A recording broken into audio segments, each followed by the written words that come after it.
नमस्कार, मेरा नाम है फी हिंदुस्तानी और आप बनाओ नोएडा देख रहे हैं। दिल्ली विधानसभा की 70 सीटों पर वोटिंग का टाइम अब खत्म हो चुका है और चुनाव आयोग के आंकड़ों के अनुसार अगर हम बात करें तो 5 बजे तक दिल्ली विधानसभा की 70 सीटों पर 57.57 का वोटिंग प्रतिशत जो है देखा गया है।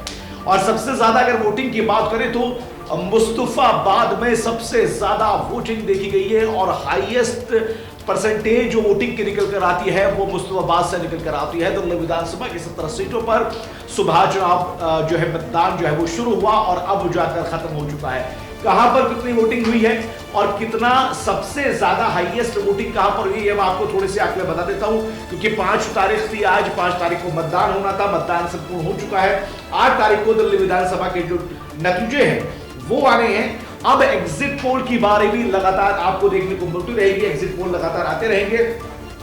चुनाव आयोग की अगर माने तो 5 बजे तक सेंट्रल दिल्ली में 55.24 का प्रतिशत का मतदान हुआ, ईस्ट दिल्ली में 58.98, नई दिल्ली में 54.37, नॉर्थ दिल्ली में 57.24, नॉर्थ ईस्ट दिल्ली में 63.83, नॉर्थ वेस्ट दिल्ली में 58.05 और शाहदरा में 61.35, साउथ दिल्ली में 55.72, साउथ ईस्ट दिल्ली में 53.77, साउथ वेस्ट में 58.86, वेस्ट दिल्ली में 57.42 की वोटिंग परसेंटेज यहां पर देखने को मिली और सबसे ज्यादा नॉर्थ ईस्ट दिल्ली में देखने को मिली जहां पर 63.83 का मतदान देखने को मिला।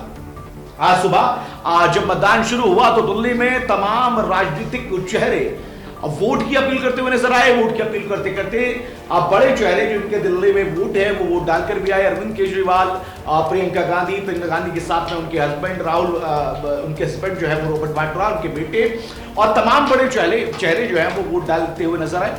लेकिन 2 सीटों पर सबसे ज्यादा पशुपेश की स्थिति देखने को मिली। पहली ओखला में जहां एक तरफ शफाउर रहमान जो कि एमआईएम की कैंडिडेट है, दूसरी तरफ अमानतुल्लाह, तीसरी तरफ कांग्रेस की अरीबा खान और चौथे थे मैदान में बीजेपी। यहां पर एक बहुत तगड़ा मामला देखने को मिला, बड़ी बड़ी कतारें देखने को मिली और कई तरह के इल्जामात के दौर भी यहां पर देखने को मिले।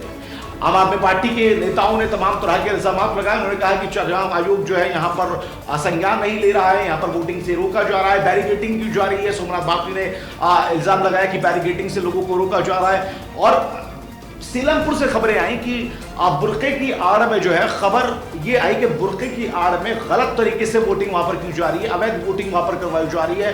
तो वहां पर आधार कार्ड या फिर आईडी कार्ड जो है वो चेक करने के लिए भी खबर आई, जिसको जो है सिरे से नकार दिया गया। वहां पर कहा गया कि 2 सेम नाम की वजह से, सेम सन ऑफ की वजह से यहाँ पर दिक्कत का सामना करना पड़ा था, लेकिन बाद में इसको सुलझाकर अब जो है वोटिंग उनसे करवा दी है। उसके बाद में फिर झड़प देखने को मिली, तीखी बहस देखने को मिली। आम आदमी पार्टी के तमाम कार्यकर्ता बीजेपी के कार्यकर्ताओं से भिड़ गए। दिल्ली का हाल आज ऐसा रहा। वोटिंग के बाद में अब बारी आती है एग्जिट पोल की। एग्जिट पोल का सिलसिला शुरू हो चुका है। लगातार तमाम चैनल्स, तमाम मीडिया हाउसेस जो है वो अब एग्जिट पोल दिखाएंगे, लेकिन फिलहाल जो आज वोटिंग वाला दिन था वो कंप्लीट हो गया। 8 तारीख को दिल्ली में अब किसकी सरकार बनेगी ये भी फैसला हो जाएगा।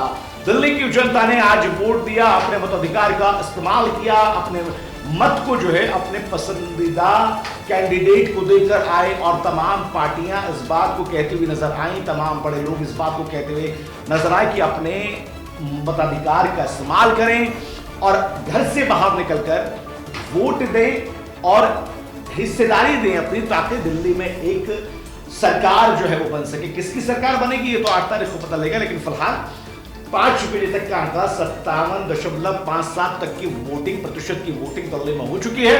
8 तारीख का इंतजार है किस तरह से अब सरकार बनेगी दिल्ली में, क्या तोड़फोड़ होगी, क्या फिर गठजोड़ होंगे, किसकी सरकार बनेगी, किसको पूर्ण बहुमत मिलेगी, कौन पीछे रह जाएगा, कौन आगे पहुंच जाएगा। इन तमाम चीजों पर लगातार हमारी नजर बनी रहेगी और हम आपको अपडेट भी करते रहेंगे। लेकिन फिलहाल आज 5 तारीख को अब दिल्ली में वोटिंग खत्म हो चुकी है।